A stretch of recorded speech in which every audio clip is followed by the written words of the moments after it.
Olá, eu sou Alexandre Maron. E eu sou o Fábio Yabu. E esse é o Outsider, o podcast oficial da produção original da HBO, Outsider. Hoje a gente discute especificamente o episódio 6. É o The One About the Yiddish Vampire, o vampiro Yiddish. que pra mim, aliás, foi o melhor episódio até agora. A gente fala sobre isso já. Não dá spoiler sobre o que a gente vai fazer, a gente tem que dar spoiler sobre o episódio. Falando sobre spoilers, teremos spoilers sobre o episódio 6, claro, né? E só sobre ele, ou sobre os anteriores, obviamente. A gente não vai revelar segredo dos futuros episódios. E se você não leu o livro, não se preocupe, porque a gente não vai ficar revelando tudo o que vai acontecer. Mas se tiver alguma diferença mais pontual, que influencie na trama ou até no próprio entendimento da história, a gente pode citar. Boa. Então, para um minutinho, que tem um recado para vocês e depois voltamos.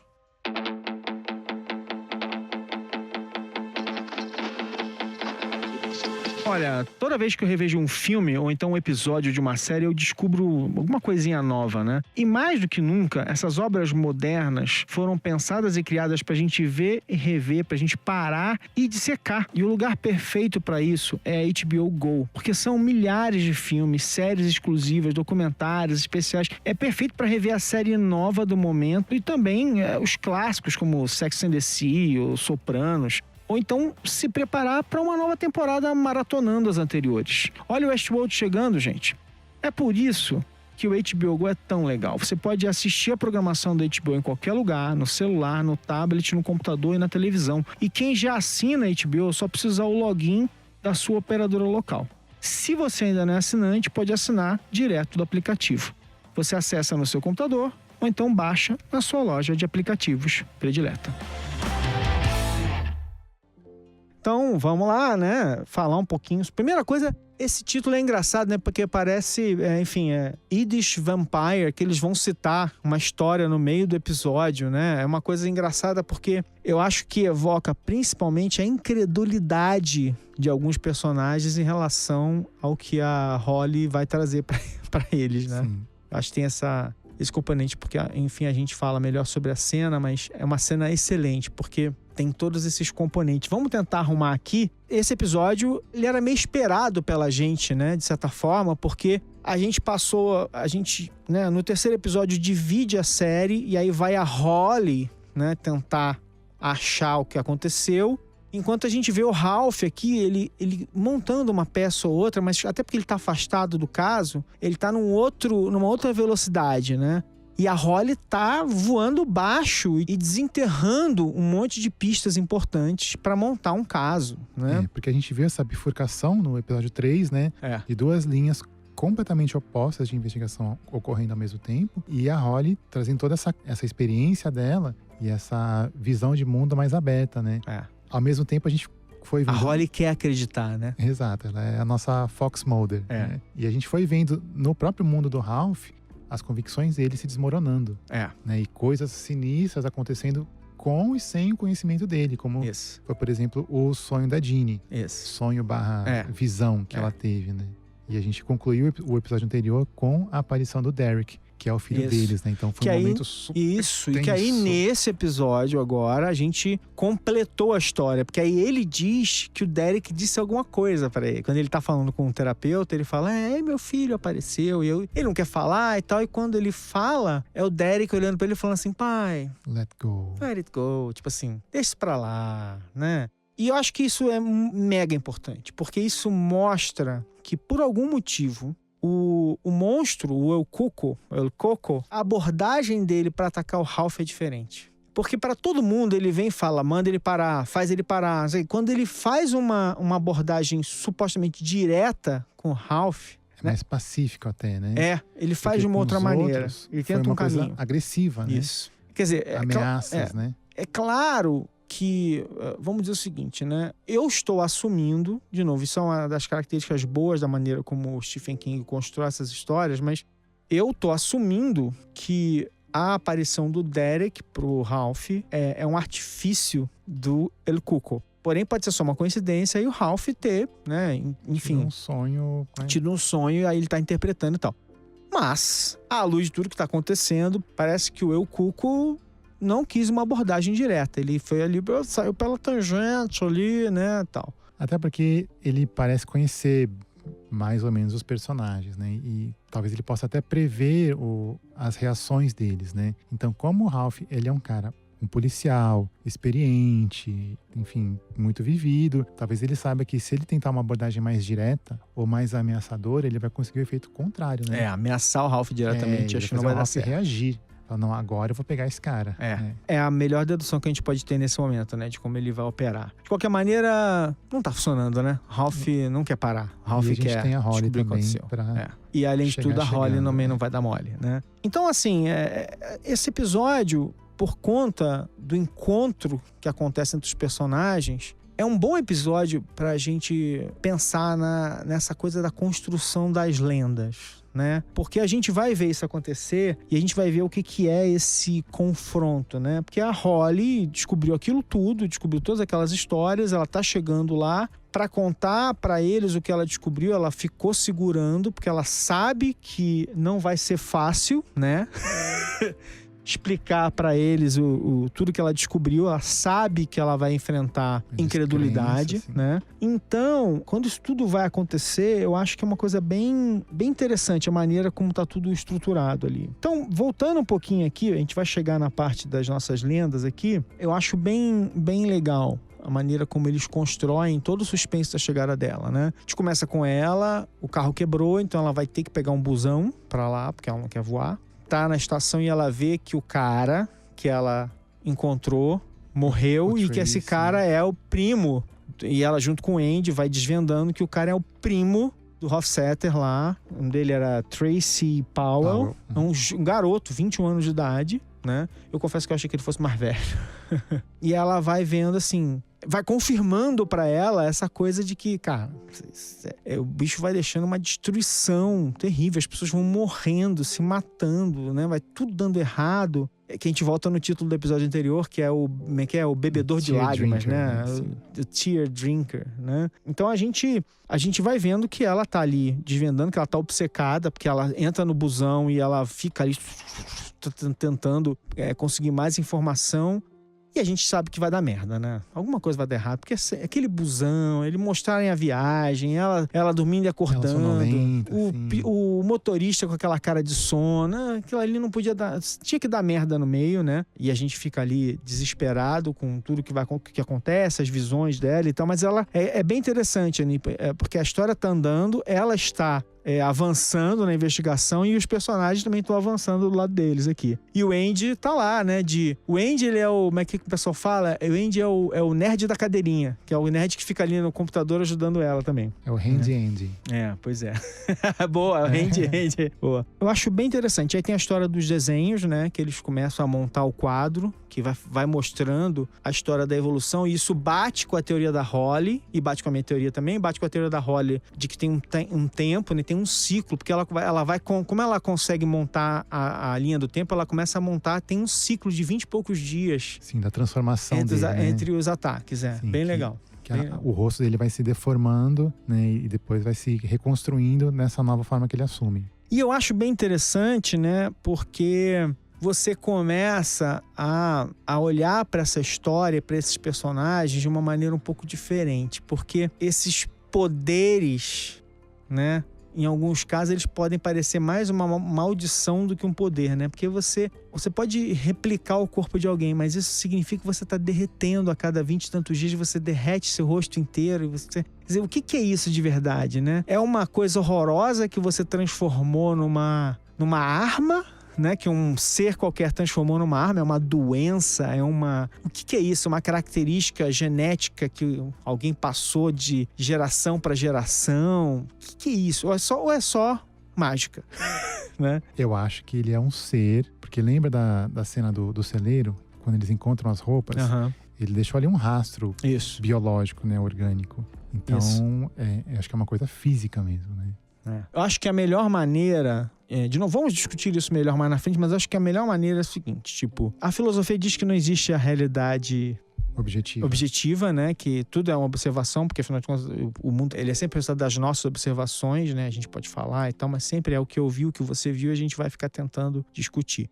Mas o ponto é que, e aí é que eu quero chegar, um ser têm essas características, elas podem ser usadas como uma maldição ou como um superpoder, vai. Depois tem a outra camada, que é o que as pessoas apreendem dos acontecimentos, né? A gente tá vendo aqui, o cara é um assassino, ele vai, comete um crime terrível e põe a culpa em outra pessoa, ele se aproxima, aí ele vai tomando a forma, aí ele vai, observa a família. Tem todo um comportamento que é transformado numa lenda. Ele mata sempre crianças, né? O ato dele, né, quando ele assume o corpo de alguém, não é fazer uma coisa boa, não é ajudar ninguém, não é aproveitar a vida com o corpo de outra pessoa, não. É matar uma criança e botar a culpa em outra pessoa, né? Então, assim, tipo... E a partir daí... Isso aí livre pra cometer de novo, né? Isso, e a partir daí, cria-se uma lenda, né? Cria-se a impressão das pessoas sobre um acontecimento, né? Que vai virando uma história maior do que a realidade. Acho que a gente vai chegar mais nisso. Pra mim, essa é a coisa assustadora. E aí a gente... Por conta dessa história que a gente está acompanhando, né, item por item, a gente vai vendo uma perspectiva diferente de uma lenda, né? Uma camada mais direta de algo que vai virar uma lenda terrível, né? E aí, que é um pouco do que assim, El Cuco é uma criatura sensata. Metade do que deve se falar sobre o Cuco, se ele existiu, é um monte de cascata, é um monte de coisas que as pessoas aumentaram com o passar dos anos e tal. Bom, o Ralph tá indo no terapeuta, né? E aí ele tem aquela impressão, ele conta a história do filho, né? De que o filho falou com ele e tal, ele acha aquilo bom. Né? Mas ele interpreta do jeito dele. Então, assim, o monstrão achando que tá se dando bem, se é que foi o monstrão, e ele assim, não, mas eu entendi, é que eu preciso seguir em frente com a minha vida. Só falta ele dizer assim, eu acho que agora uma coisa mais importante para seguir em frente com a minha vida é desvendar esse caso. Deu tudo errado, né? Na tentativa do monstro, né? Eu acho muito legal a Ginny persistente, né? Ela quer que aquilo acabe, mas ela vira uma conexão entre esse jeito pragmático dele de ver o mundo com outras possibilidades, né? Ela tá no meio do caminho suficiente para tentar fazer a ponte dele e da Holly, né? Quer dizer, ela consegue, até porque ela viu o monstro, porque como o monstro não se revelou para ele da maneira como se revelou para os outros, não criou uma experiência aterradora como para os outros, ele ainda tá com uma perspectiva diferente. Se bem que, se acontecesse, ele ia chegar, ele ia dar uma explicação. Não, mas é que vocês todos estão falando para mim. Eu fui influenciado, eu vi o desenho, né? Ele ia falar alguma coisa. Eu faria exatamente isso que eu acho que ele faria, tá? Eu ia chegar... o cético. Ia buscar uma interpretação diferente, eu ia inventar alguma história para controlar, para justificar isso. Para negar, na verdade, nem para justificar. E aí a gente vê, né, que à medida que as coisas estão se aproximando e se complicando, o El Cuco, ele tá reassumindo o controle do Jack, né? Ele tá falando assim, ele tá reativando o Jack como seu agente adormecido, né? Aliás, coitado do Jack nesse episódio, né? Não, nesse episódio dá pena. Eu falei que eu tinha um pouco de empatia. Porque você vê que ele não quer fazer o mal, ele Sim. tá ali sendo cercado pelo cara e ele começa a enxergar pintura na parede, pintura na mão. Nas mãos, nossa, aquilo é muito desesperador, né? Bizarro, sim. Aquela visão bizarra de uma pessoa na casa dele, parece tipo a mãe dele, alguma pessoa que deve ter maltratado, ou a mãe adotiva, sei lá, aquele negócio de foster parents, né? E aquela surra que ele toma dele mesmo, ele se batendo pela casa e tal. Porque é legal, né, que a cena começa, parece que tem um ser ali dentro dando uma surra nele, para depois você entender e perceber que ele tá viajando, que ele tá vendo aquilo acontecer, ou que aquilo não pode ser, não é visível para o mundo exterior. Exato. Mas ele tá ali se arrebentando todo e tal. Acho que aí me ressoa muito com It, né? Que é o monstro que, enfim, que aparece no... Ele não chega a ter uma aparição física, né? Às vezes ele tá invisível e ele só é visto por aquelas pessoas que estão ali, né? E muitas vezes ele é uma manifestação do medo delas, né? Acho que isso me lembrou bastante. E aí o Jack, ele vira uma espécie de... o símbolo do perigo, né? Então ele vai buscar a Holly. Então você já fica tenso com aquilo. Sim. Bom, pessoal, segura esse suspense aí, que o Marão tem um recado pra vocês.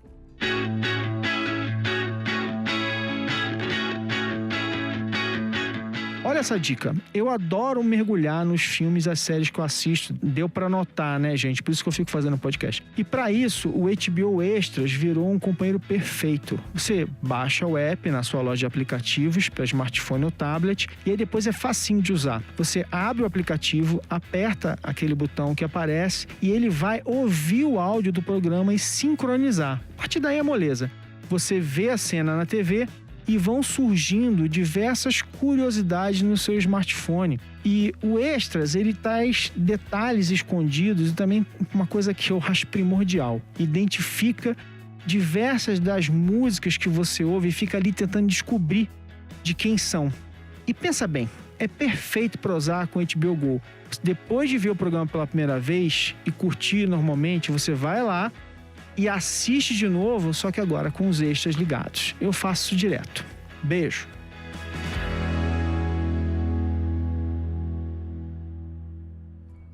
E voltamos. Ele busca a Holly. E aí ele para pra tomar um café com ela, porque ele tá tentando saber o que ela descobriu, o que ela descobriu, né? E aí ele vai levar ela pra encontrar com eles e você fica o tempo todo falando, esse cara vai fazer, não vai dar merda, né? Ele vai mesmo a Holly, ela já fica meio ressabiada, né?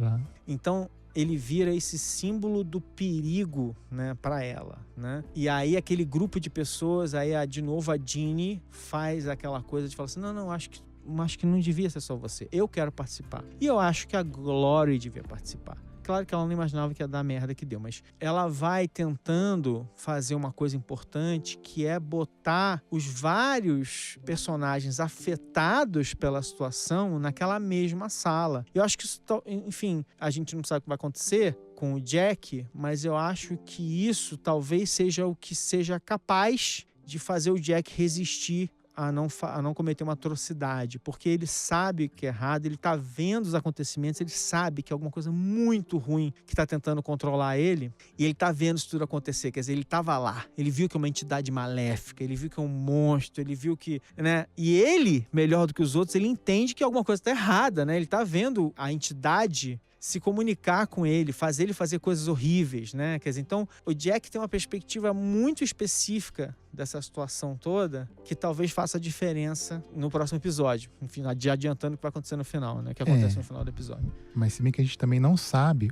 Ou ele vai só fazer merda e pronto. Porque a gente não sabe o que tá em risco pra ele, além da integridade física. A gente não sabe se o ser tá ameaçando pessoas da família dele, isso, ou sei lá. Isso. Porque a gente não sabe o que ele tá dizendo, isso aí. Porque ele fez isso com os outros, né? Isso. E com o Jack, por enquanto, a gente só viu a ameaça física, né? Mas o que poderia motivá-lo além disso? Porque já chegou numa hora, no episódio anterior, que ele falou, quer me levar? Me leva, tipo, me mata, né? acaba não com isso mais agora. Essa dor, essas Exato. coisas. E aí a coisa escalonou. Ela melhorou e depois piorou 1000%, né? Pois é, com aquela surra bizarra. Então a gente chega nesse momento que é um momento bem focal ali, né? Os episódios 6 parecem estar ficando sempre importantes também. Eu tava vendo o Watchmen alguns meses atrás e o episódio 6 do Watchmen é basicamente um episódio crucial também. É o do flashback. É o do flashback, Então a gente tá aqui de frente para um momento em que a Holly chega, olha para aquelas pessoas todas, com um jeito Holly de ser, ela sabe que ela vai ser trucidada pela plateia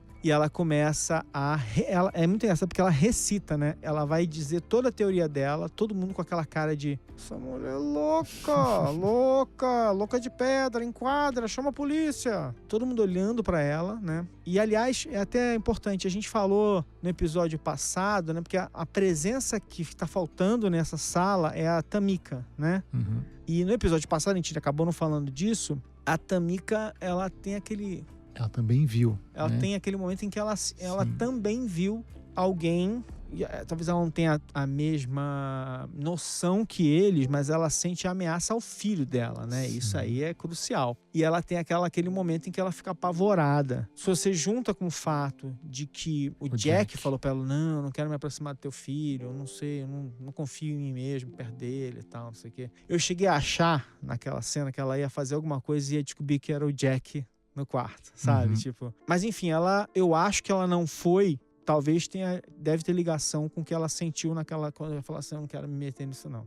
Eu fiquei com essa sensação, não sei se foi isso, porque eles notam a falta dela, ela foi chamada e ela deu uma desculpa e não foi, né? É já um sinal, né, de que tá cercando essas pessoas e tal. Eu acho a reação da Glory muito interessante, porque primeiro eles estão incomodados, aí ela assim, não, deixa ela falar. Aí você fala, caraca, ela deve estar tendo uma epifania ali e vai agora sair dali com tipo, então foi isso que aconteceu com meu marido. Não, eu acho sensacional. Aí de repente ela olha e fala assim, então é isso que vocês vão resolver? É isso? E eu acho muito interessante, porque o que vai vir a seguir, né, é a descrença total dela no marido, né? Ela parece que sepultaram o marido dela. Porque até então, ela estava esperando receber algum tipo de informação que fosse exonerar o Terry, limpar o nome dele, né? Porque ela já perdeu o marido, a família dela está destruída, né? E a esperança que ela tem de reconstruir é que ele seja inocentado. Isso. Né? Então, ela está até passando por esse processo de luto.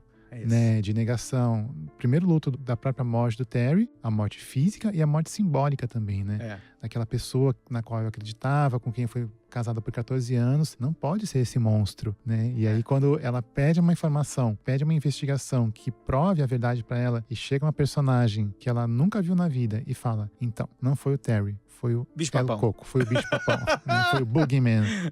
Aí a mulher fala, não tipo, acredito. Não acredito que é isso aqui que vocês vão fazer pra limpar o nome do meu marido. E eu acho muito forte a sequência, porque ela levanta desolada, né, desesperada, e ela parece perder as esperanças na conversa dela com ele, com o Ralph, quando ela faz aquele momento que ela fala assim, ele era um pai tão bom. Quando ela conta aquela coisa de como ele sabia lidar com os medos das filhas, né? Quando a filha vinha com uma história qualquer, ele falava assim, não, mas o Leprechaun, ele só vive na Irlanda, ele não pode sair de lá não, fica tranquila. Aí a habilidade dele, né, pra lidar com a situação, ela fala, mas ele era um pai tão bom.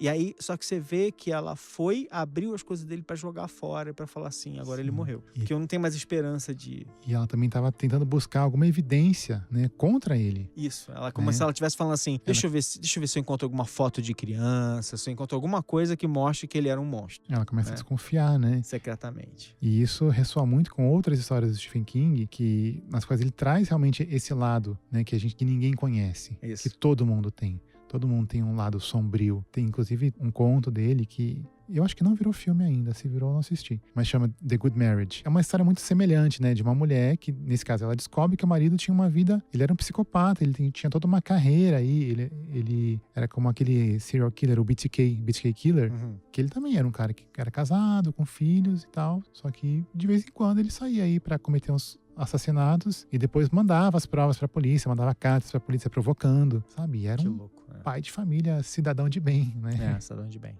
pois é. E aí eu acho, ela tá negociando mesmo, né? Essa coisa de aceitar que ele pode não ser o que ela esperava. De que ele tem um segredo. Eu fiquei um pouco assustado, eu achei que ela ia revelar alguma coisa terrível sobre ela, qualquer. Porque ela começa dizendo, eu tinha meus segredos também, sei lá o que era. E aquilo vai virar, porque na verdade ela dizendo, ele deve ter os dele. E o problema é que os dele parecem ser muito piores do que eu imaginava. Então é tocante isso, né? Dela precisar aceitar que o pai das duas filhas dela, o homem que ela viu morrer daquela maneira terrível, talvez seja realmente um monstro, porque a única coisa que sobrou pra ela olha e fala, não, gente, o bicho-papão não dá, né? Aí foi demais. Então eu acho que essa sequência toda, né, da maneira como eles vão ser tocados, e eu acho muito legal isso, né? Quer dizer, ela é tocada dessa maneira, ela fica desiludida sobre o marido que morreu e tal. O Ralph fica também assim, puta,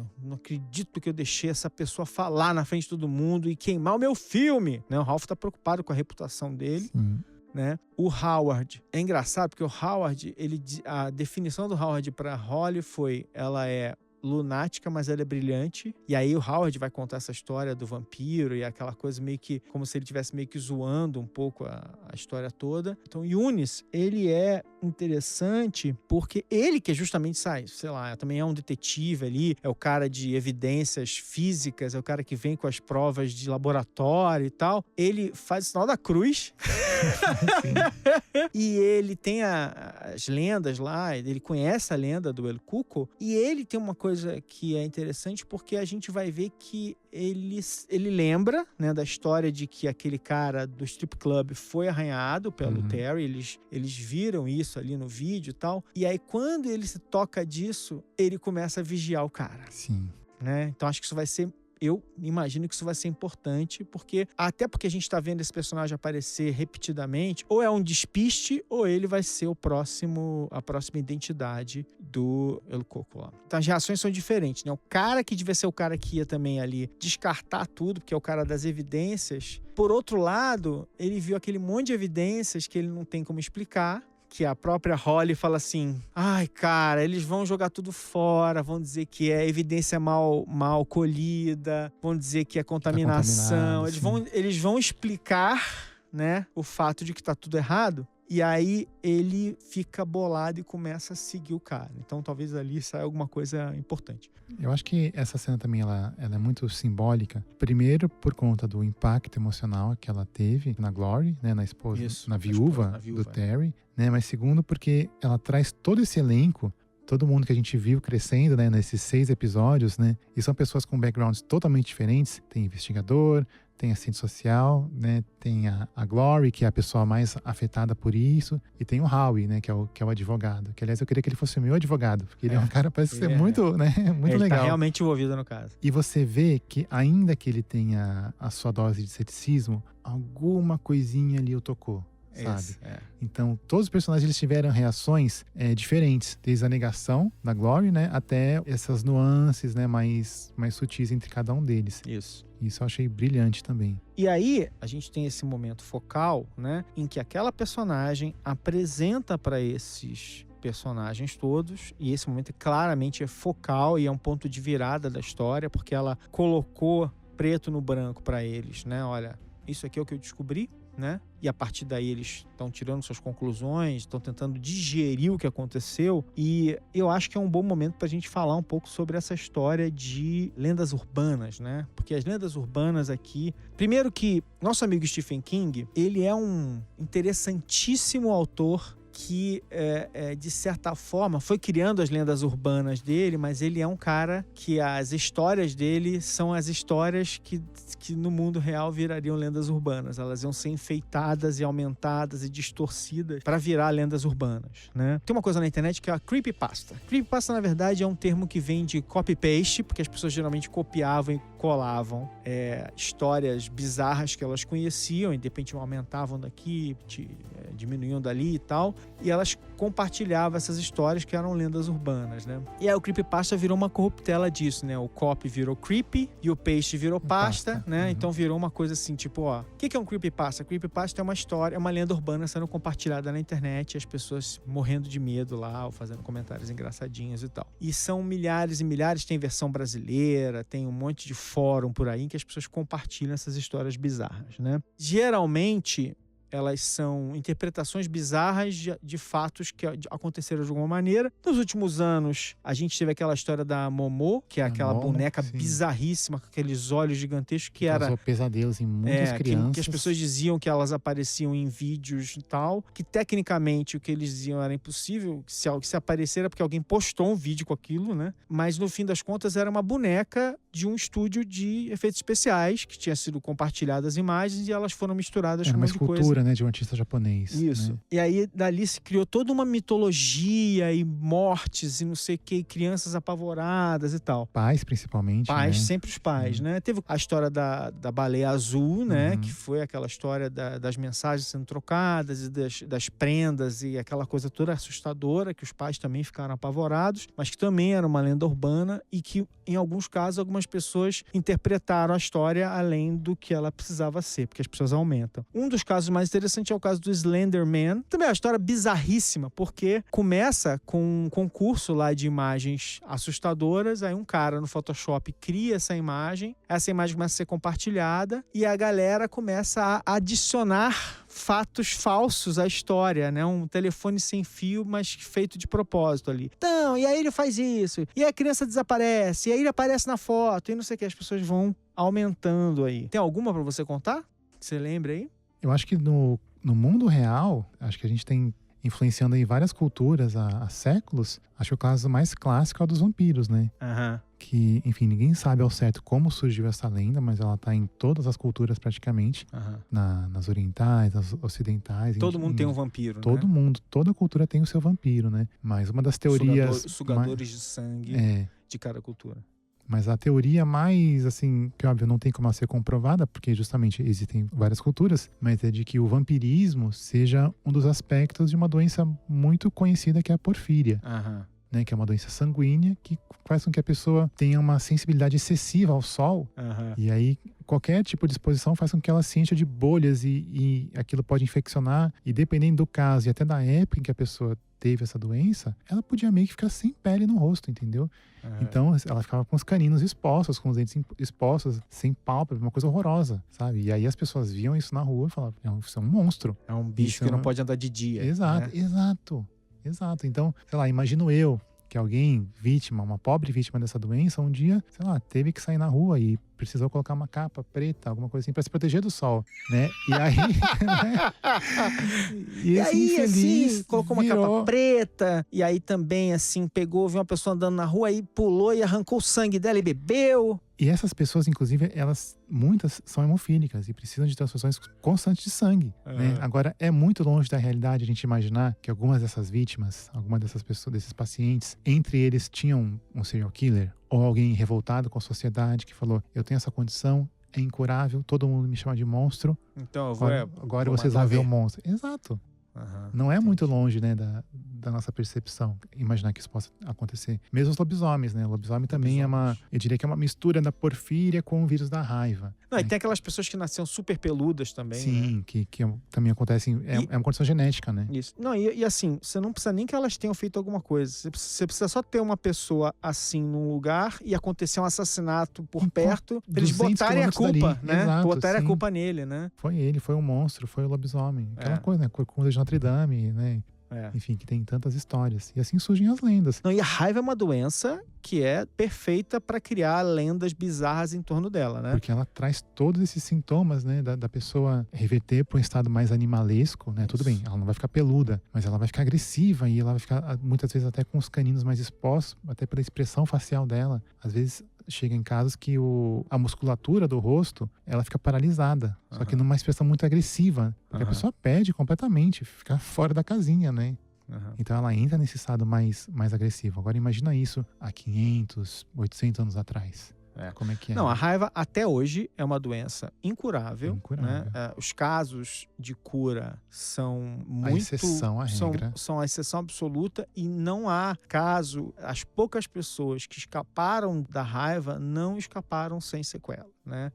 Então é algo terrível, uma doença daquelas que ela é tão agressiva, o corpo humano não consegue se curar e os únicos casos em que a pessoa, né, não foi curada, ela sobreviveu à raiva, foi assim, induziram ao coma, deixaram a pessoa... Foi criado um protocolo. Um protocolo, né? Super complexo. Tal. Tem livros sobre isso bem interessantes, a gente já ficou bem aí viajando nas bizarrices, é uma doença terrível, basicamente incurável, e que, assim, ver alguém passar por isso é algo desesperador mesmo. E não, por acaso, animais que sofrem de raiva também ficam também, enfim, horrível. É horrível. E é daí que a gente pensa, sabe? Todas essas evidências que a Holly traz, né? De coisas que parecem ser absolutamente fora da realidade, fora da nossa realidade objetiva, do que a gente pode ver. Mas essas coisas podem existir, né? Imagina as pessoas testemunhando essas doenças como a raiva, ou porfíria, ou mesmo esquizofrenia, sabe? A coisa de 500 anos atrás. Para eles, tudo era sobrenatural. Para eles, tudo tinha uma explicação alheia à realidade. Né? Ou seja, talvez pra gente ainda existam muitos fenômenos que a gente ainda não consegue explicar e que talvez a caixinha onde a gente consiga encaixar mais facilmente seja do sobrenatural, por enquanto. O Yabu quer acreditar. Eu sou um believer, já falei. Não, mas o próprio monstro aqui da série, cara com capuz e com o rosto distorcido, né? Tem a clássica lenda urbana de que se você vira um homem com um capuz na estrada, geralmente ele tá marcando o lugar onde vai acontecer um acidente. E essa é assustadora também. No mínimo, você toma um susto, né? Imagina, aquele raio na madrugada. tem um cara parado com um capuz bizarro, você não consegue ver o rosto dele, tá ali parado numa curva, né? Para ter um acidente ali não custa muito. Fica em casa. Pois é. E aí, essa é uma clássica lenda urbana, porque as pessoas mais boazinhas acham que é um fantasma tentando avisar que vai acontecer alguma coisa. As pessoas menos crédulas na bondade dos fantasmas dizem que seria na verdade, ele tá marcando o mesmo lugar para acontecer um acidente, o que é que você participe do acidente, né? Mas o fato é que alguém com um capuzão no meio da madrugada, numa estrada deserta, eu não passo nem perto. Tô longe disso. Se estivesse segurando uma foice, então... Não, aí demais, né? Por favor, não, obrigado. Enfim, a gente vê que as pessoas... a gente falou no episódio passado sobre os seres humanos buscando padrões estranhos e tal. As pessoas criam essas teorias bizarras, né? Tem um outro caso também, 2 casos bem interessantes, né? Aliás, a internet, ela foi um lugar perfeito para espalhar isso como nunca, né? Então a gente tem a fenda na realidade, de onde tudo isso vaza. Né? Então a gente tem, inclusive, alguns sites especializados em catalogar as histórias bizarras e falsas, né? Os boatões, as lendas urbanas. Mas uma delas bem interessante não é a Beck, né? Que é assim... Contaram uma história que foi se espalhando de uma menina que teria consumido drogas e morrido. E aí tinha uma foto da menina que estava sendo espalhada por todo mundo e tal. E quando a pessoa foi olhar a foto era da Taylor Swift, adolescente. E a história ficou tão bizarra que a Taylor Swift soube da história e passou a usar uma camiseta, né? I am not back, ou I'm back, eu não lembro agora. Ela entendeu a piada e começou a usar a camiseta, brincando, né, com a história toda, do meme e tal. Uma das mais que prova como é cíclico a lenda urbana é o seguinte, né? Na década passada, a Avril Lavigne ficou conhecida e depois a carreira dela ficou meio no meio do caminho. E aí uma explicação que as pessoas davam, já que ela tinha sido tão bacana e de repente ela tinha perdido o rumo, era de que não era mais ela tinha morrido, tinha sido substituída por uma atriz, né? Tipo assim, estão dando um pouquinho de importância demais pra Avril Lavigne, enfim, como artista e tal. Quero mais que ela esteja ótima, esteja bem. E isso é assim, uma ótima história de como isso aconteceu, é o próprio Paul McCartney, né? Que as pessoas criaram a lenda de que o Paul McCartney tinha morrido. Sim. E de que eles ficavam tentando deixar pistas nas capas dos discos e nas letras e tal. O Elvis, né, que morreu, e as pessoas falam, não, mas o Elvis não morreu, e na verdade ele tá com os ETs por aí. Ou ele né? Foi congelado, tem tantas histórias. E a própria, a Demi Lovato, né, que também ganhou a lenda dizendo que ela também tinha morrido e tinha sido substituída. Então, assim, é cíclico. Essa história, ela reaparece. O caso mais recente, que eu saiba, né, talvez tenha outro mais ainda, é do BTS. Sabe? Isso, da do banda, BTS, legal. De K-pop. A minha filha veio me falar esses dias. Papai, sabia que o fulano do BTS morreu? Na verdade, ele foi substituído. Foi substituído. Aí eu falei, não, Luna, deixa o papai explicar. Lembra do Paul McCartney, não sei o que, fulano, Demi Lovato, Ariana Grande também. Ariana Grande, pois é. E ela é super fã da Ariana Grande, né? Ah, tá. Aí eu falei, não, com a Ariana Grande foi a mesma coisa e tal. As pessoas contam essas histórias, né? Pois é, né, cara? A natureza cíclica dessas lendas urbanas. Sim. Então, com tudo isso, né? Então, a reação da Glory é compreensível, né? Essa filha da mãe chegou aqui agora e destruiu todas as minhas esperanças de ver a reputação do meu marido restabelecida, até para que eu possa ter uma vida menos desesperadora com as minhas filhas que estão sendo maltratadas pelas pessoas na escola, na rua, em tudo quanto é lugar. Ninguém mais quer falar com elas e tal. Já pensou se não é o El Cuco que ficou no lugar do Paul e depois ficou no lugar da Avril Lavigne, Nossa, no lugar da Ariana Grande? Quem sabe? Pois é. Do BTS? Nossa, do BTS. Imagina se é o El Cuco em todos esses lugares, a gente vai encontrar um deles com a cara derretida. Imagina que terror. Um K-popper com a cara derretida. K-popper com a cara derretida. E para a reta final aqui, né? A Ginny convida a Holly para dormir na casa dela, para desespero do Ralph. Tudo que ele não quer é olhar para a cara da Holly, né? E aí tem uma cena que eu acho bem legal, porque o Ralph se acha muito esperto e tal, não sei o quê. E aí, que é uma coisa assim, tá bom. A Ginny conta de novo a história, né? Do encontro dela com o El Cuco. A Holly vai e fala assim, ele estava aqui? Tava. E vocês tentaram achar impressão digital? E aí o Ralph, pela primeira vez, você vê o Ralph quase que ficar embaraçado porque ele responde, não, claro que não. Por que eu ia procurar uma impressão digital ninguém entrou aqui, é óbvio que foi um sonho. Ela, peraí. Aí ela faz aquela luz UV improvisada e ela mostra que a mesa e a cadeira estão marcadas. E aquele momento é um momento bem interessante. Porque assim, de novo, uma pessoa cética como Ralph vai falar assim, não, mas isso aí foi outra pessoa, em outro dia, que botou a mão aqui e fez, não sei o que. E aí a Holly, que é uma believer, tipo Yabu, vai falar assim, não, mas peraí, mas olha só, ele estava aqui 2 dias atrás ou 1 dia atrás, aconteceu tal coisa, né? E olha a marca aqui, é exatamente onde ele estava. Quantas pessoas ficam aqui, né? Falando com a sua mulher e tal. A Ginny é tocada por aquilo, né?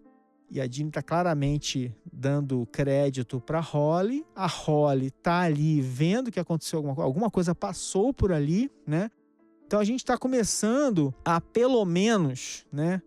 Mexer nas convicções desses personagens. E de um jeito ou de outro, embora o Ralph seja um investigador pragmático, tal, não sei o quê, nesse momento em que ele vai conversar com a Glory, que ela vai manifestar para ele que ela perdeu confiança na história, né, de que o marido dela seria inocente, aí a gente vê aquela inversão total dos papéis, porque aí você vê o Ralph falando assim, olha, eu não sei qual a explicação ainda, mas eu acho que não foi ele. E acho muito legal. Que é um momento no meio da história, né, em que você vê, ele não consegue explicar por quê, mas os elementos estão tão misturados ainda que ele sabe que alguma coisa está errada, ele não consegue dizer o que está errado, mas o espírito detetivesco dele ali, a cabeça de detetive diz para ele assim, esse caso não está resolvido e não foi ele. E olha que interessante, e a melhor chance que ele tem de resolver esse caso é fazer o que o filho dele, ou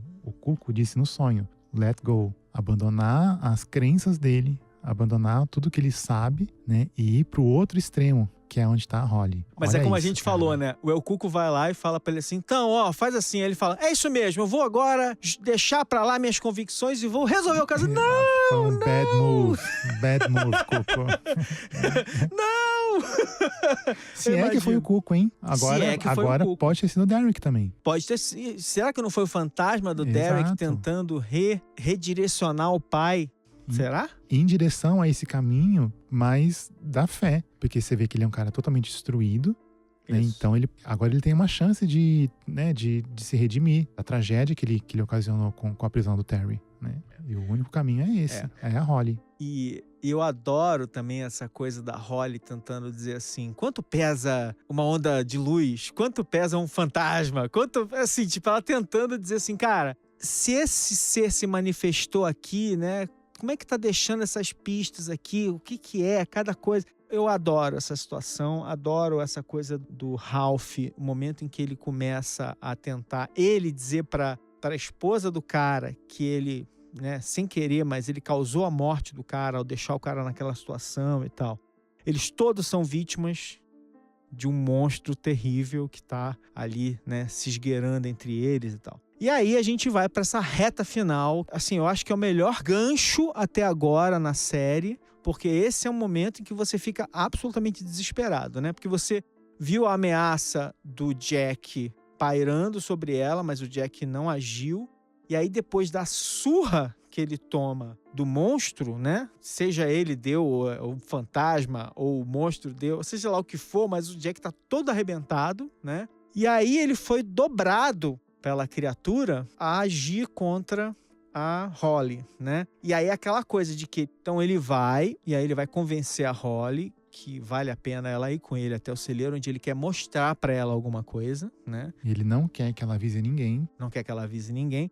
E que nesse momento, né, dada a reação de todo mundo, ainda faz algum sentido pra ela, né? Esse segredo todo, porque talvez ela ache assim, ele não quer que as pessoas saibam, né? Que ele tá acreditando em mim, que é uma vergonha acreditar em mim. Que acho que também tem esse momento em que ela fala assim, tá, acha que eu gosto de chegar, contar pra todo mundo e olhar na cara das pessoas, elas me achando uma louca? E eu acho que ainda tem um componente, não sei se ele foi intencional ou não, mas pra mim ficou muito claro que existe uma outra camada de risco pra Holly, porque ela é uma mulher negra com um homem branco desconhecido no carro, sabe? Violento, claramente violento. Ele tá todo arrebentado e a gente viu ele ao longo dos episódios anteriores sempre arrumando confusão no bar, né? Quer dizer, ele tem um histórico de violência que vai contar contra ele. Então, se ele comete um crime, se ele mata ela também, né? Se ele age contra ela, ninguém vai achar também a coisa mais estranha do mundo, né?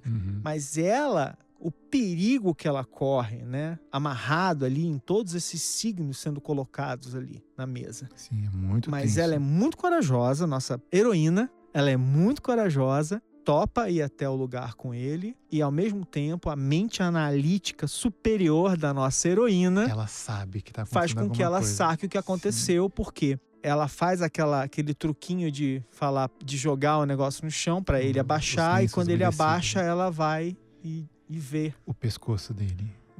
E aí é legal porque você vê que a grande utilidade do episódio anterior é dela descobrir aquelas coisas, porque a gente vê ela olhando as fotos do cara que ela fotografou no cemitério, né? O cara que era o primo do Hofstetter, né? Do enfermeiro. E ela descobriu que aquele cara tava com aquelas feridas na nuca. Essa informação que ela descobriu no episódio anterior é útil para que ela agora, quando ela vê que o Jack tá com aquelas feridas, ela fala, ferrou.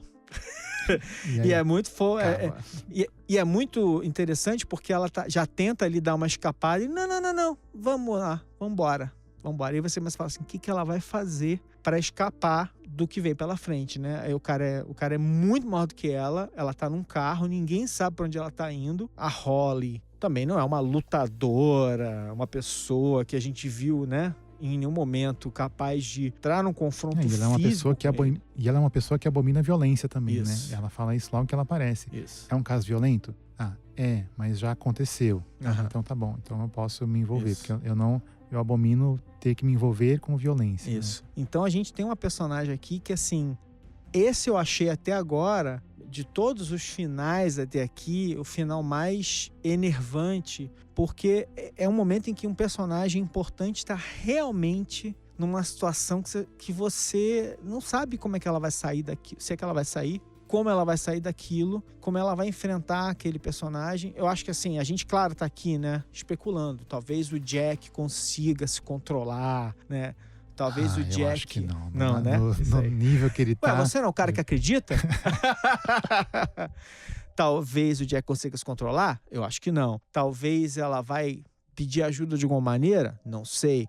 Como ela vai escapar disso? Se ela vai escapar disso, a gente não sabe, né? Essa é uma das virtudes de ter mais de um personagem importante, porque isso cria a sensação de que qualquer personagem pode se dar mal, né? A gente agora tá aqui torcendo pela nossa heroína Holly Gibney para que ela seja capaz de dar cabo do Jack. Nossa Santa Holly. Não é mesmo? Gente, então é isso. Estamos aqui, tensos de novo, mais um episódio. Eu tô achando muito legal a galera, quando acaba o episódio, já começa no Twitter a movimentação, e aí alguns espectadores vêm falando, não, o episódio de hoje, nossa, eu tô muito tenso, não acredito que eu vou ter que esperar uma semana e tal, não sei o quê. Então tá sendo legal ver isso. Então vocês acham a gente no Twitter. O meu Twitter é @AlexandreMaron, né? E o teu, Yabu? É @FábioYabu. Isso aí. Vocês acham a gente no Twitter pra conversar com a gente sobre a série, porque a gente tá aqui, também tenso, episódio a episódio, acompanhando junto com vocês. É isso aí, são tão tensos quanto vocês, e até pra vocês saberem, quem lê o livro já sabe, mas já divergiu bastante do livro. Então, estamos todos em terreno desconhecido agora. Isso aí. Então, gente, até a semana que vem, quando a gente volta a discutir Outsider. Valeu, galera. Beijo, tchau. Tchau, tchau.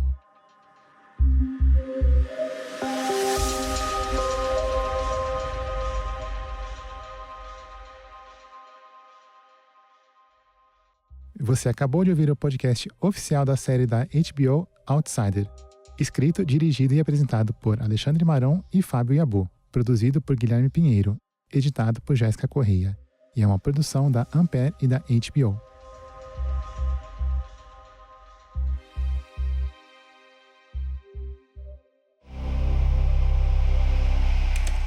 Ampere.